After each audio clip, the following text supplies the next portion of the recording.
Well, lawmakers outraged, demanding answers as to why a Cuban delegation was allowed to tour TSA facilities inside the Miami International Airport.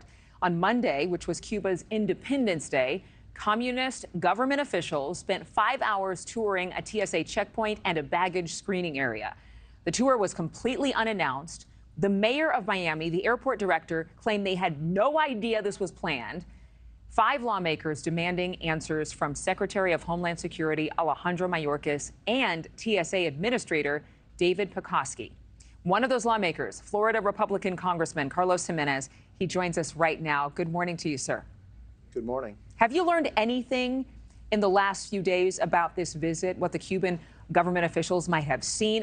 I read somewhere that this has happened at least 3 times at Miami International Airport.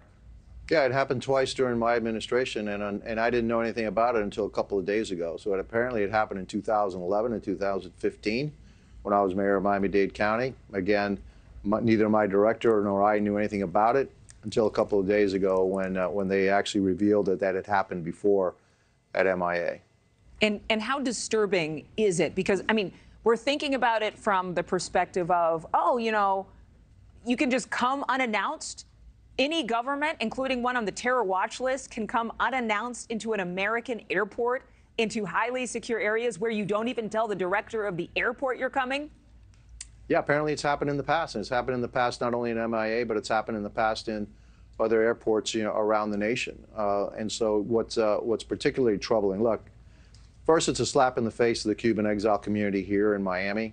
Second, it happened on the 20th of May, which is the Cuban Independence Day.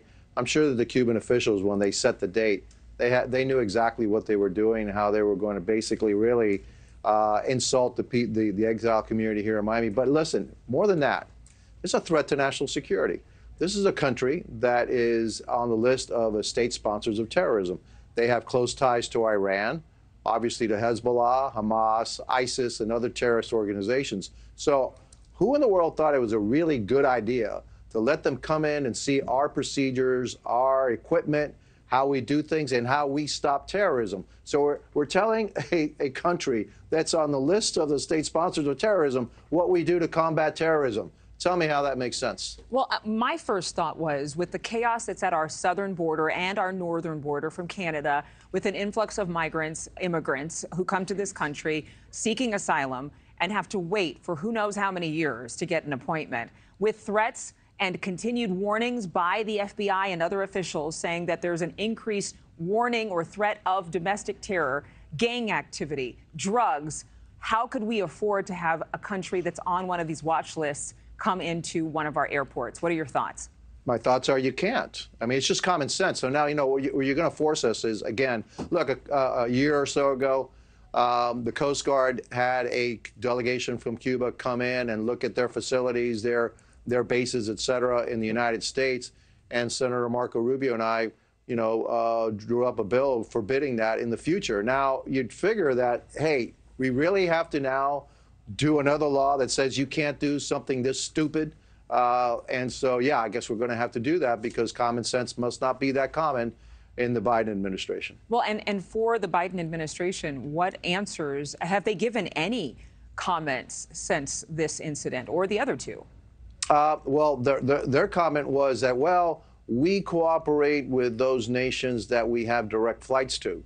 So I said, well, do you cooperate with Iran? Do you cooperate with Syria? Do you cooperate with North Korea? Oh, no, we don't have direct flights to that. Oh, so if we had direct flights to Iran and North Korea and Syria, you would have their officials come and check out our security procedures at our airports.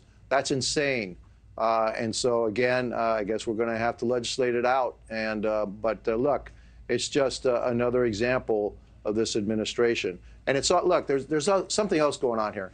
I believe also, look, just before that, a couple of days before that, they had taken Cuba off the list of those nations that do not cooperate with anti-terrorism activities. They took them off that list. Now, mind you, they still have them on a nation that is a sponsor of state terrorism, but they somehow cooperate with anti-terrorism activities. And so I think this is a step to normalization of relations, getting closer to Cuba, to giving the the communist regime, the dictatorship in Cuba, a lifeline, because the situation in Cuba is really bad right now. Yeah. This administration continues to do the wrong thing for the American people, continues to do the wrong thing for the Cuban people who want freedom, and continues, look, if you're a friend of the United States, they treat you really badly, and if you're an enemy of the United States, you know, they're gonna reward you. Well, thanks for watching, everybody. Go to joinnn.com to find NewsNation on your television provider. Also, don't forget to click that red subscribe button below to get more of NewsNation's fact-driven, unbiased coverage.